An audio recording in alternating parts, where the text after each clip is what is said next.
കാശ്മീരിലെ കിഷ്ത്വാർ ജില്ലയിൽ സൈനികർ അതായത് സുരക്ഷാ സേനയും ഭീകരരും തമ്മിൽ ഏറ്റുമുട്ടൽ നടക്കുന്നു. 2-3 ദിവസമായിട്ട് ഇത്തരത്തിലുള്ള ചെറിയ ചെറിയ ഏറ്റുമുട്ടലുണ്ട്. മേഖലയിൽ അതായത് ഛത്ര മേഖലയിൽ ചില ഭീകരർ നുഴഞ്ഞു കയറിയിട്ടുണ്ട് എന്നുള്ള വിവരം ഇൻ്റലിജൻസിന് ലഭിച്ചിരുന്നു. അത് സ്വാഭാവികമായിട്ടും ഭരണകൂടത്തെ അറിയിച്ചു. അങ്ങനെ CRPFിൻ്റെ സഹായത്തോടുകൂടി ജമ്മു കാശ്മീർ പോലീസ് ഈ കിഷ്ത്വാർ ജില്ലയിലെ പലയിടങ്ങളിലും തിരച്ചിൽ നടത്തുന്നു. ഇങ്ങനെ നടത്തുന്ന തിരച്ചിലിനിടയിൽ ഭീകരർ പോലീസിന് നേരെ വെടിയുതിർക്കുകയായിരുന്നു. തിരിച്ചും വെടിവെപ്പുണ്ടായി. സെപ്റ്റംബർ 21-നും ഛത്ര മേഖലയിൽ ഒരു കൂട്ടം ഭീകരവാദികൾ പോലീസിന് നേരെ ആക്രമണം നടത്തിയിരുന്നു. ഇതെന്താണ് പെട്ടെന്ന് ഇങ്ങനെ ഒരു നീക്കം?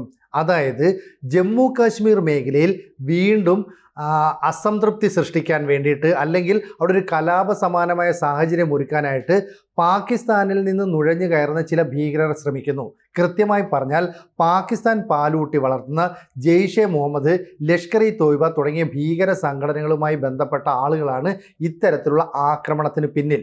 അതായത് ഇന്ത്യയിലെ സൈനിക മേധാവികളെ അതുപോലെ തന്നെ ചില രാഷ്ട്രീയ നേതാക്കളെയൊക്കെ ലക്ഷ്യം വെച്ചുകൊണ്ട് പാകിസ്ഥാൻ പുതിയൊരു ആക്രമണത്തിന് വട്ടം കൂട്ടുന്നു എന്ന വിവരങ്ങളാണ് പുറത്തു വരുന്നത്. ജെയ്ഷെ മുഹമ്മദും ലഷ്കർ-ഇ തോയ്ബയും ഒക്കെ വ്യത്യസ്ത ആശയങ്ങൾ പുലർത്തുന്ന ഭീകര സംഘടനകളാണ്. എന്നാൽ ഈ സംഘടനകൾ ഒന്നിച്ചു ചേർന്നുകൊണ്ട് ഒരു സംയുക്ത ഓപ്പറേഷനാണ് നടത്താൻ തീരുമാനിച്ചിരിക്കുന്നത്. കാരണം ഓപ്പറേഷൻ സിന്ദൂറിൻ്റെ ഭാഗമായിട്ട് ഇന്ത്യ പാകിസ്ഥാനിൽ നടത്തിയ ആക്രമണത്തിൽ ഈ ജെയ്ഷെ മുഹമ്മദിൻ്റെയും ലഷ്കർ-ഇ തോയ്ബയുടെയും ഒക്കെ പരിശീലന കേന്ദ്രങ്ങൾ, അവരുടെ മദ്രസകൾ, അതുപോലെ തന്നെ അവർ ട്രെയിനിങ് നടത്തുന്ന മേഖലകൾ ഇതെല്ലാം തന്നെ പൂർണ്ണമായിട്ടും തകർന്നു. സാമ്പത്തികമായിട്ട് അവർക്ക് വലിയ തിരിച്ചടി ഉണ്ടായി. അങ്ങനെ കഴിഞ്ഞ 6 മാസത്തോളമായി ഇവർ നിശബ്ദരായിരിക്കുകയായിരുന്നു. ഇപ്പോൾ പാകിസ്ഥാൻ ഭരണകൂടത്തിൻ്റെ പിന്തുണയോടെ ഇന്റർ സർവീസ് ഇൻ്റലിജൻസ് എല്ലാ പിന്തുണയും നൽകിയതോടുകൂടി ലഷ്കർ-ഇ തോയ്ബയും ജെയ്ഷെ മുഹമ്മദും ഒക്കെ വീണ്ടും സജീവമായിട്ട് വരികയാണ്. അപ്പം ഒന്ന് പിന്നോട്ട് പോയ ഭീകര സംഘടനകൾ ഇപ്പോൾ ഒന്നിച്ചു ചേർന്ന് ഇന്ത്യക്കെതിരെ ഒരു ആക്രമണം നടത്താനായിട്ട് പദ്ധതിയിടുന്നു. പാക് ഒക്കുപൈഡ് കശ്മീരിൽ ഇത് സംബന്ധിച്ചുള്ള കൃത്യമായ ഗൂഢാലോചനകൾ, രഹസ്യ മീറ്റിങ്ങുകളൊക്കെ നടക്കുന്നുണ്ട്. അതായത് ജമാഅത്ത് ഇസ്ലാമി, ലഷ്കർ-ഇ തോയ്ബ എന്നിവരുടെ നേതാക്കളുമായിട്ട് ഇന്റർ സർവീസ് ഇൻ്റലിജൻസിലെ ചില നേതൃത്വത്തിലിരിക്കുന്ന ചിലർ കൂടിക്കാഴ്ച നടത്തി. അവർ തമ്മിൽ ചില ആലോചനകൾ നടന്നു എന്നതിൻ്റെ വിവരങ്ങളൊക്കെ നേരത്തെ പുറത്തു വന്നു. അത്തരത്തിലുള്ള ഒരു നീക്കത്തിൻ്റെ ഭാഗമായിട്ട് ഇപ്പോൾ ജമ്മു കാശ്മീരിൽ അല്ലെങ്കിൽ ആ ബോർഡറിൽ എവിടെയെങ്കിലും ഒരു ആക്രമണം നടത്തണം. നേരിട്ട് ഭീകരവാദികൾ രംഗത്ത് വരാതെ ഡ്രോൺ ഉപയോഗിച്ചുള്ള ആക്രമണത്തിനാണ് പദ്ധതിയിടുന്നത്. നൂതന സാങ്കേതിക വിദ്യകളൊക്കെ തന്നെ ഈ ഭീകരർ സ്വായത്തമാക്കി കഴിഞ്ഞു. അങ്ങനെ ഓട്ടോമേറ്റഡ് സംവിധാനത്തിലുള്ള ആക്രമണം, അതൊരു ബോംബ് സ്ഫോടനമായിരിക്കാം, ചാവേർ ആക്രമണമായിരിക്കാം, അല്ലെങ്കിൽ മറ്റുള്ള ഏതെങ്കിലും തരത്തിലുള്ള ആക്രമണമായിരിക്കാം. ഇതാണ് പദ്ധതി ഇട്ടിരിക്കുന്നത്. ഇത് മുൻകരുതൽ എന്ന നിലയിൽ കൂടുതൽ ജാഗ്രത പാലിക്കാൻ ഇന്ത്യക്ക് അവസരം നൽകി, അല്ലെ ഇന്ത്യ അതിനനുസരിച്ച് ശ്രദ്ധ പതിപ്പിക്കുന്നു എന്നാണ് മനസ്സിലാകുന്നത്. അപ്പോൾ സുരക്ഷാ സേന നിലവിൽ അതീവ ജാഗ്രതയാണ് ജമ്മു കാശ്മീരിൽ പ്രഖ്യാപിച്ചിരിക്കുന്നത്. കാരണം സൈന്യവുമായിട്ട് തുടർച്ചയായി ഏറ്റുമുട്ടൽ ഈ മേഖലയിൽ ഉണ്ടാകുന്നു എന്ന് പറഞ്ഞാൽ അർത്ഥം ഭീകരവാദികൾ ആരൊക്കെയോ അവിടെ നുഴഞ്ഞു കയറി, അല്ലെങ്കിൽ പ്രദേശത്ത് താമസിക്കുന്നവരുടെ വലിയ പിന്തുണ അവർക്ക് ലഭിക്കുന്നു എന്നുള്ളതാണ്. ഇപ്പോൾ അവിടേക്ക് നുഴഞ്ഞുകയറ്റം തുടങ്ങി എന്ന് പറഞ്ഞാൽ സെപ്റ്റംബർ മുതൽ തന്നെ ഇതിൻ്റെ സൂചന ലഭിച്ചു തുടങ്ങി. കാരണം ഒക്ടോബർ, നവംബർ, ഡിസംബർ മാസങ്ങളിലാണ് ഈ ശൈത്യം തുടങ്ങുന്നത്. അതിശൈത്യത്തിലേക്ക് വരുമ്പോൾ സ്വാഭാവികമായും നമ്മുടെ സുരക്ഷാ സേനയുടെ ഒരു സെക്യൂരിറ്റി സംവിധാനത്തിൽ ചെറിയ അയവുണ്ടാകും. ഈ സാഹചര്യം മുതലെടുത്താണ് വർഷങ്ങളായിട്ട് ഭീകരർ ഇവിടേക്ക് നുഴഞ്ഞു കയറുന്നത്. കാരണം ഒക്ടോബർ, നവംബർ ഒക്കെ ആകുമ്പോഴേക്കും ശൈത്യം കൂടിക്കൂടി വരും. അപ്പോൾ ആരുടെയും ശ്രദ്ധ കൂടാതെ ഈ മേഖലയിലേക്ക് കടന്നു കയറാം.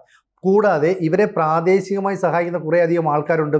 അവരുടെ വീടുകളിൽ താമസിക്കുകയോ അല്ലെ അവരുമായി ബന്ധപ്പെട്ട എന്തെങ്കിലും ജോലികളിൽ ഏർപ്പെടുകയോ ചെയ്യും. തുടർന്ന് 6 മാസത്തോളം അവിടെ കഴിഞ്ഞതിന് ശേഷം വസന്തകാലം എത്തുമ്പോഴാണ് ഇവർ ആക്രമണത്തിന് മുതിരുന്നത്.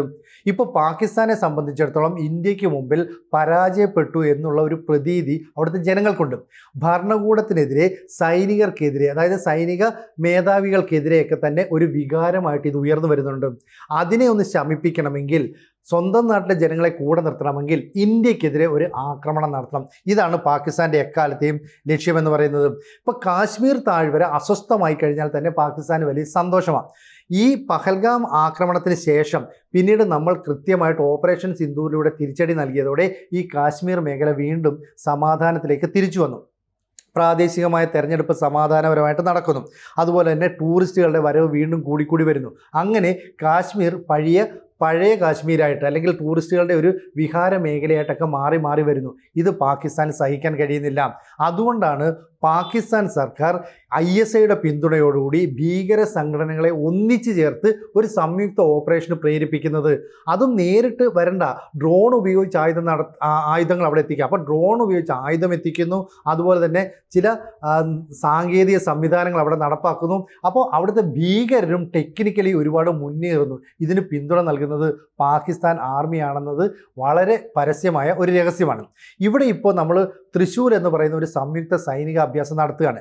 രാജസ്ഥാൻ്റെയും ഗുജറാത്തിൻ്റെയും ഒക്കെ അതിർത്തിയിലുള്ള പാകിസ്ഥാൻ ബോർഡറിന് സമീപം ഥാർ മരുഭൂമി മുതൽ സർക്രീക്ക് വരെയുള്ള മേഖലകളിലൊക്കെ തന്നെ വലിയ പരിശീലനം അല്ലെങ്കിൽ വലിയ തോതിലുള്ള ഒരു എക്സസൈസ് നടത്തുന്നു. കരസേനയുണ്ട്, വ്യോമസേനയുണ്ട്, നാവികസേനയുണ്ട്. ഇതെല്ലാം ഉണ്ടായിട്ടും പാകിസ്ഥാനിലെ ഭീകരർ കിഷ്ത്വാർ ജില്ലയിലേക്ക് കടന്നു കയറുന്നു, ഛത്ര മേഖലയിലൊക്കെ തന്നെ ആക്രമണം നടത്തുന്നു എന്ന് പറഞ്ഞാൽ അവർ രണ്ടും കൽപ്പിച്ച് ഇറങ്ങിക്കഴിഞ്ഞു എന്നൊരർത്ഥം കൂടിയുണ്ട്. നമ്മൾ ഈ സൈനിക അഭ്യാസം നടത്തുന്നത് തന്നെ പാകിസ്ഥാനുള്ള മുന്നറിയിപ്പാണ്. അതായത് ഓപ്പറേഷൻ സിന്ദൂറിൻ്റെ തുടർച്ച എപ്പോൾ വേണമെങ്കിലും സംഭവിക്കാമെന്നും നമ്മുടെ 3 സേനകളും സംയുക്തമായിട്ട് ഒരു ഓപ്പറേഷനിൽ എങ്ങനെ ഇടപെടുമെന്നും പാകിസ്ഥാനെയും ഒപ്പം ലോകത്തിനെയും ബോധ്യപ്പെടുത്താനാണ് ശ്രമിക്കുന്നത്. എന്തായാലും ശൈത്യകാലം തുടങ്ങിയതോടുകൂടി നുഴഞ്ഞുകയറ്റം പാകിസ്ഥാൻ ആരംഭിച്ചു എന്ന് ഇൻ്റലിജൻസ് വിങ്ങിന് കൃത്യമായിട്ട് വിവരം ലഭിച്ചു. അതുകൊണ്ടാണ് ഇൻ്റലിജൻസ് വിങ് ഇതുപോലെ അവിടുത്തെ സുരക്ഷാ സേനയെ കാര്യങ്ങൾ ധരിപ്പിച്ചത്. സുരക്ഷാ സേന, CRPF, അതുപോലെ തന്നെ ജമ്മു കാശ്മീർ പോലീസ് ഇവരെല്ലാം തന്നെ പ്രദേശത്ത് റോന്തു ചുറ്റുകയാണ്. അപ്പോൾ ജമ്മു കാശ്മീരിൽ വീണ്ടും ഒരു ഭീകരാക്രമണത്തിന് കളമൊരുക്കുന്നു. അത് എപ്പോൾ വേണമെങ്കിലും എങ്ങനെ വേണമെങ്കിലും സംഭവിക്കാം. ഡ്രോൺ ഉപയോഗിച്ചുള്ള ആക്രമണമാണോ, ചാവേർ ആക്രമണമാണോ, അതോ ബോംബ് സ്ഫോടനങ്ങൾ നടക്കുമോ? ഇനി അതല്ല, പഹൽഗാമിൽ സംഭവിച്ചതുപോലെ നിരപരാധികളെ കൂട്ടക്കൊല ചെയ്തുകൊണ്ട് ഇന്ത്യയെ ഞെട്ടിക്കാനുള്ള ഒരു നീക്കം, അത്തരത്തിലും അവർ ശ്രമം നടത്താം. കാരണം പാകിസ്ഥാനിലെ ഭീകര സംഘടനകൾക്ക് ഇപ്പോൾ വലിയ തോതിൽ സൈനിക ഉപകരണങ്ങളുടെ സഹായവും സാമ്പത്തിക സഹായവും നൽകുന്നുണ്ട്. ആ നൽകുന്നത് പാകിസ്ഥാൻ ഭരണകൂടം നേരിട്ടാണ്. മാത്രമല്ല, ഏതാണ്ട് മന്ദീഭവിച്ച അവസ്ഥയിൽ നിൽക്കുന്ന ഈ ഭീകര സംഘടനകളുടെ പ്രവർത്തനത്തെ പുനരുജ്ജീവിപ്പിക്കാൻ വേണ്ടുന്ന സഹായങ്ങളും നൽകാമെന്ന് പറഞ്ഞു. ഇപ്പോൾ ഈ ജെയ്ഷെ മുഹമ്മദ്, അതുപോലെ ലഷ്കർ ഇ തൊയ്ബ തുടങ്ങിയ ഭീകര സംഘടനകളുടെ കമാൻഡർമാർക്ക് സ്റ്റൈപ്പൻഡ് നൽകിക്കൊണ്ടാണ് അവർക്ക് കൂടുതൽ ഉത്തേജനം ഈ പാകിസ്ഥാൻ ഭരണകൂടം നൽകുന്നത്. അപ്പോൾ ഒക്ടോബർ, നവംബർ, ഡിസംബർ മാസങ്ങളിൽ ശൈത്യകാലം തുടങ്ങുന്ന സമയത്ത് ഭീകരർ നുഴഞ്ഞു കയറുന്നു എന്ന് മാത്രമല്ല, ആ സമയത്ത് സാധാരണ സംഭവിക്കാത്ത രീതിയിൽ ഒരു ആക്രമണം നടത്താം. അപ്പം അസാധാരണമായ ഒരു നീക്കത്തിലൂടെ ഇന്ത്യയെ ഞെട്ടിക്കാം. ഇതാണ് ഇവർ ലക്ഷ്യമിടുന്നത്. വർഷങ്ങളായിട്ടുള്ള തന്ത്രം എന്ന് പറയുന്നത് ശൈത്യകാലത്ത് അവിടെ നുഴഞ്ഞു കയറി 6 മാസത്തോളം അവിടെ താമസിച്ച് പിന്നീട് അവസരം കിട്ടുമ്പോൾ ആഞ്ഞടിക്കുകയായിരുന്നു. ഇപ്പോൾ ഇതൊക്കെ മാറിയിട്ട് മറ്റൊരു തന്ത്രത്തിലേക്ക് പോവുകയാണ്. അപ്പോൾ തീവ്രവാദികൾക്ക് നേരെ ഇന്ത്യ ഓപ്പറേഷൻ സിന്ദൂറിലൂടെ വലിയ ആക്രമണം നടത്തി. പക്ഷേ തീവ്രവാദത്തിന് മരണമില്ല എന്നതാണ് വാസ്തവം. ഇവരുടെ ആശയങ്ങൾ പിന്തുടരുന്ന, ഇവരുടെ പാഠശാലകളിൽ പഠിച്ചിറങ്ങുന്ന നിരവധി യുവാക്കൾ വീണ്ടും ഇതിലേക്ക് ആകർഷിക്കപ്പെടുന്നു. അതുതന്നെയാണ് പാക് ഭരണകൂടത്തിൻ്റെയും ISIയുടെയും ഒക്കെ പ്രധാന നേട്ടം അല്ലെങ്കിൽ അവരുടെ ബലം എന്ന് പറയുന്നത്. ഇവിടെ ഈ ഭീകര സംഘടനകളെ ഒന്നിച്ചു ചേർത്തുകൊണ്ട് ഇന്ത്യക്കെതിരെ ഒരു ആക്രമണം നടത്തുന്നു. അപ്പോൾ നേരിട്ട് ഭീകരനെ രംഗത്തിറക്കാതെ ഇത്തരത്തിലുള്ള ഡ്രോണുകൾ ഉപയോഗിച്ച് ആക്രമണം നടത്തിയാൽ നമ്മളെ ഞെട്ടിക്കാൻ കഴിയും. മാത്രമല്ല, ഇതിനു വേണ്ടുന്ന സാങ്കേതിക സഹായങ്ങൾ, പരിശീലനവും ഒക്കെ തന്നെ സൈന്യം നൽകിയിട്ടുണ്ടെന്നാണ് അറിയുന്നത്. അപ്പോൾ ഏത് നിമിഷവും ഇന്ത്യയുടെ അതിർത്തി മേഖലയിൽ ജമ്മു കാശ്മീർ താഴ്വരയിലൊക്കെ തന്നെ ആക്രമണം നടത്താം എന്നുള്ള ഒരു മുന്നറിയിപ്പ് ഇൻ്റലിജൻസ് നൽകിയിട്ടുണ്ട്. അപ്പോൾ ഇന്ത്യയെ ഭയപ്പെടുത്താനായിട്ട് ഡ്രോൺ ആക്രമണം കശ്മീർ താഴ്വരയിൽ എപ്പോൾ വേണമെങ്കിലും ഉണ്ടാകാം. ഇത് ആഭ്യന്തര മന്ത്രാലയം തിരിച്ചറിഞ്ഞിട്ടുണ്ട്. അതുകൊണ്ട് സുരക്ഷാ സേനയോട് കൂടുതൽ ജാഗ്രത പാലിക്കാൻ ആവശ്യപ്പെട്ടു. ഈ ഭീകര സംഘടനകളുടെ പ്രധാന ലക്ഷ്യം സൈനിക മേധാവികളെ തീർക്കുക, അതുപോലെ തന്നെ രാഷ്ട്രീയത്തിലെ മന്ത്രിമാർ ഉൾപ്പെടെയുള്ള ഉന്നത നേതാക്കളെ ലക്ഷ്യമിടുക. എങ്ങനെയെങ്കിലും അവർക്ക് നേരെ ഒരു ആക്രമണ ശ്രമമെങ്കിലും ഉണ്ടായാൽ അത് പാകിസ്ഥാൻ ജനതയ്ക്ക് മുന്നിൽ ഭരണകൂടത്തിന് വലിയ അഭിമാനമായിട്ട് ഉയർത്തിക്കാട്ടാൻ സാധിക്കും. അങ്ങനെ പാകിസ്ഥാനിൽ വിഘടിച്ച് നിൽക്കുന്ന ജനങ്ങളെ ഒരു കുടക്കീഴിലേക്ക് എത്തിച്ച് സൈനിക മേധാവിക്ക് തൻ്റെ ഭരണം മുന്നോട്ട് കൊണ്ടുപോകാനും സാധിക്കും. ഇത്തരം ലക്ഷ്യം വെച്ചുകൊണ്ടാണ് കശ്മീർ മേഖല വീണ്ടും അസ്വസ്ഥമാക്കാനുള്ള ശ്രമം പാക് ഭീകരർ നടത്തുന്നതെന്നാണ് ഇൻ്റലിജൻസ് നൽകുന്ന സൂചനകൾ. അതുകൊണ്ട് തന്നെ രാജ്യം അതീവ ജാഗ്രതയിലാണ് ഈ മാസങ്ങളിൽ. കൂടുതൽ വാർത്തകളും വിശേഷങ്ങളും നിങ്ങളിലേക്ക് എത്താൻ ABC മലയാളം സബ്സ്ക്രൈബ് ചെയ്യുക, ബെൽ ബട്ടണും അമർത്തുക.